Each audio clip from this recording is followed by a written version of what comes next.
Te lo explico. Historia contemporánea para bachillerato.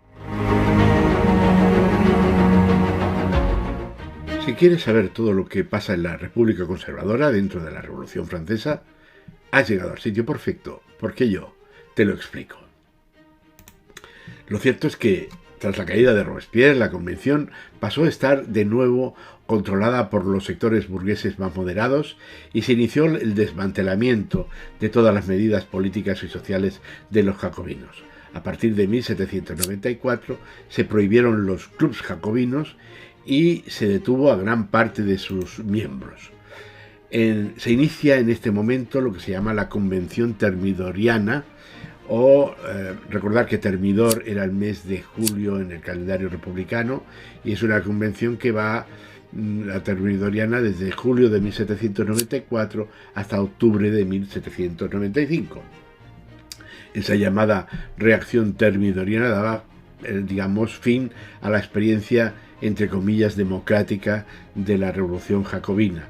La convención pasó a manos de dirigentes conservadores y en 1795 lo primero que hicieron estos dirigentes conservadores es hacer una nueva constitución. La constitución del año 3 de 1795, de la cual vamos a ver 4 cosas a continuación.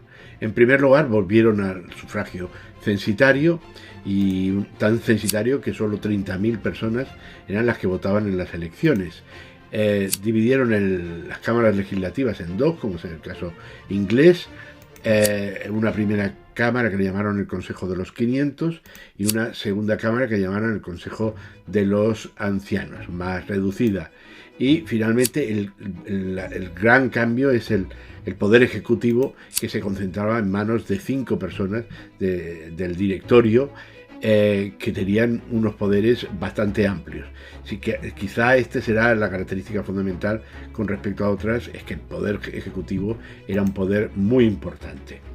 Ese directorio, que va desde octubre de 1795 hasta noviembre de 1799, fue la última etapa de la revolución y estuvo marcada por el giro más conservador, apoyado por la burguesía más propietaria.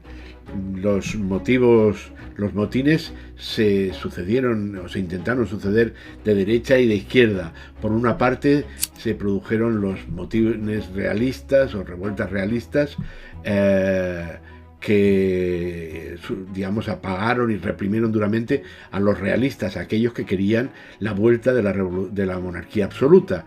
Pero por otra parte también el directorio tuvo que hacer frente a las conspiraciones, como la dirigida por François Babeuf en 1796, la llamada Conjura de los Iguales, que proponía la colectivización de la tierra, un igualitarismo social. Fijaros que Babeuf es uno de los precursores de lo que se va a llamar el socialismo utópico.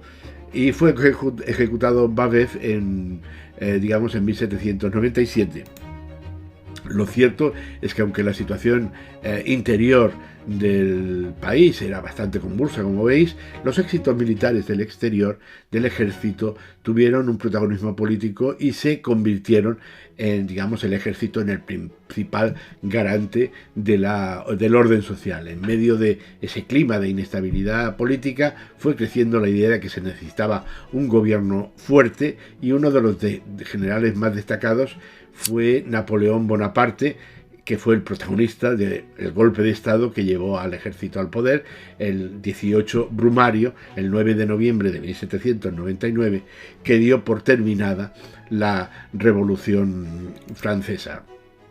Napoleón prometió a los franceses el retorno a la calma y forzó el nombramiento ya no de 5, sino de 3 cónsules provisionales, Sieyes-Ducos y él mismo, y dio por terminada la revolución. Se convirtió esto en una dictadura militar impuesta en Francia por Napoleón Bonaparte, que terminó el proceso revolucionario y empezó el proceso del imperio, del que veremos durante los 10 próximos años la evolución que tiene. Vamos a acabar este proceso viendo un poco la comparación entre las 3 constituciones que se producen durante la Revolución, para que veamos las características de cada una de ellas. Fijaros, la primera constitución, la de 1791, la de la Asamblea Constituyente, la constitución de 1793 y la constitución de 1795. Vamos a ir viendo cada uno de los apartados qué diferencias tienen. En cuanto a la forma de Estado, la primera fue una monarquía constitucional, la segunda una república y la tercera una república. Las dos últimas ya la monarquía no pintaba nada. En cuanto a la soberanía, sabéis que básicamente hay dos tipos, se habla de dos tipos de soberanía. La soberanía popular, cuando se produce el sufragio universal, y la soberanía nacional, cuando solo votan unos cuantos. Pues bien, en la de 1791 era una soberanía nacional de sufragio censitario, en la del 93 es una popular de sufragio universal masculino, y la del 95 vuelven a nacional con el sufragio censitario. En cuanto al poder ejecutivo, en la del 91 era el rey el que llevaba el poder ejecutivo, en la del 93 era un consejo ejecutivo de unos 24 miembros, y en la del 95 ya eran los 5 miembros del directorio. En cuanto al poder legislativo, en la primera, en la del 91, era una asamblea, en la del 93 también era una asamblea, mientras que en el 95 eran dos asambleas, como hemos visto, el Consejo de los 500 y el de los ancianos.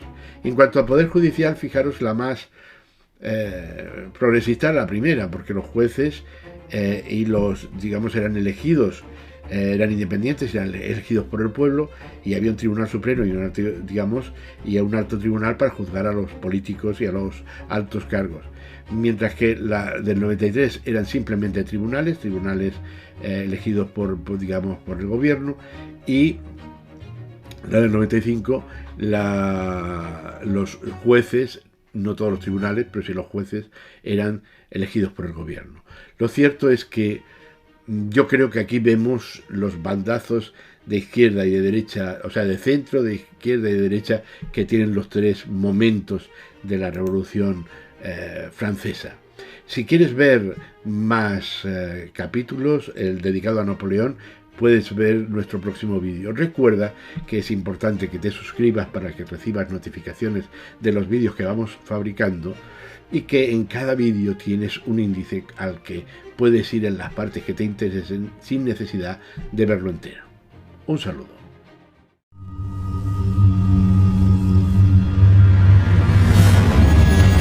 Educa Historia, Laboratorio de Didáctica de la Historia.